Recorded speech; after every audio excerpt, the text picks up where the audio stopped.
Você sabia que algumas das construções mais impressionantes da história estão descritas na Bíblia?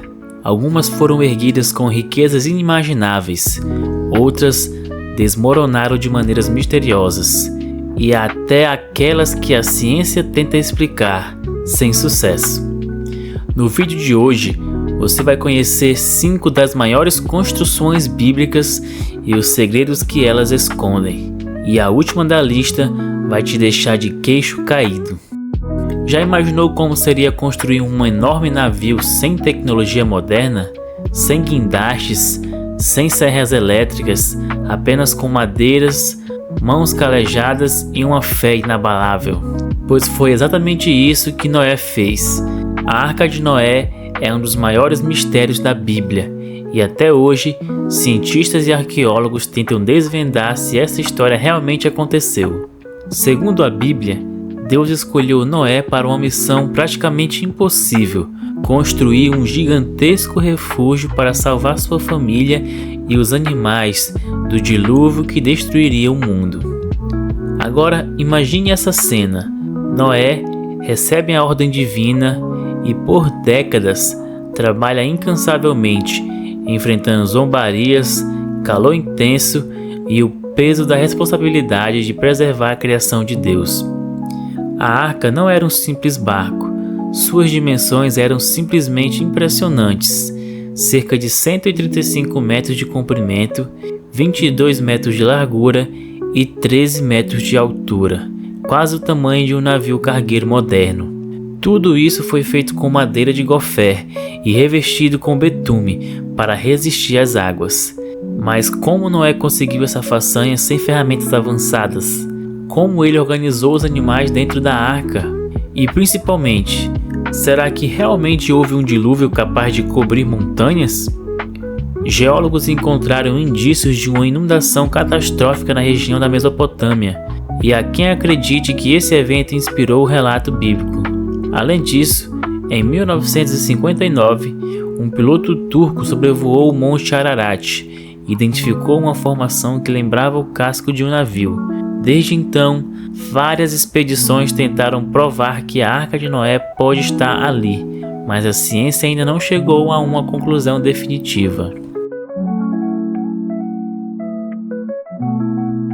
Agora, imagine uma cidade cercada por muralhas gigantescas, tão espessas que pareciam impossíveis de derrubar, mas de repente elas desabam.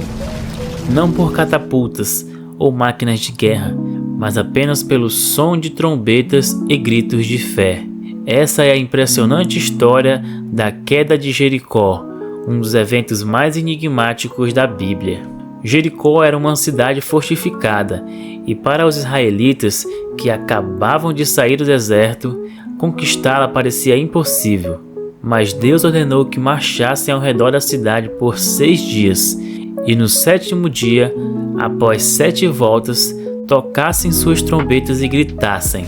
E então as muralhas vieram abaixo. Mas como isso é possível? Teria sido um milagre? Ou há uma explicação científica? Nos anos 1950, a arqueóloga britânica Kathleen Kenyon encontrou ruínas de muralhas colossais, e o mais surpreendente, elas pareciam ter desmoronado de dentro para fora, e não por ataque inimigo, como se algo inexplicável tivesse acontecido. Alguns pesquisadores sugerem que um terremoto pode ter sido responsável pela destruição da cidade, mas a pergunta que fica é: como os israelitas poderiam prever exatamente quando um tremor aconteceria? E como ele teria coincidido exatamente com o momento do toque das trombetas? E se eu te dissesse que existia um edifício tão majestoso que suas paredes eram cobertas de ouro puro e refletiam a luz do sol como um brilho celestial? Esse era o Templo de Salomão, considerado a construção mais grandiosa de Israel. Salomão, o rei mais sábio de Israel, recebeu a missão de erguer uma casa para Deus no Monte Moriá, local onde, segundo a tradição, Abraão quase sacrificou seu filho Isaque. As pedras do templo foram talhadas com precisão e transportadas sem que o som de ferramentas fosse ouvido no local da construção. O cedro do Líbano, uma das madeiras mais nobres da época, foi usada para adornar o interior, mas o que mais impressionava era o revestimento de ouro puro. Após 7 anos de construção, o templo ficou pronto, e um evento extraordinário marcou sua inauguração. Quando Salomão fez sua oração de dedicação, uma nuvem de glória encheu o templo, e fogo do céu consumiu os sacrifícios no altar. Era o sinal de que Deus aceitava aquela casa como seu santuário. Agora imagine um mundo onde todos falavam a mesma língua, sem barreiras, sem fronteiras, unidos por um único propósito: construir uma torre tão alta que tocasse os céus.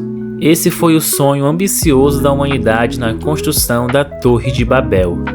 Mas em vez de aproximar os homens de Deus, essa torre despertou sua ira. A Bíblia conta que Deus confundiu a língua da humanidade, impedindo a comunicação e fazendo com que a construção fosse abandonada para sempre. Mas essa torre realmente existiu? Muitos estudiosos acreditam que a Torre de Babel pode ter sido inspirada em uma antiga zigurate mesopotâmica, uma espécie de templo em formato de pirâmide escalonada.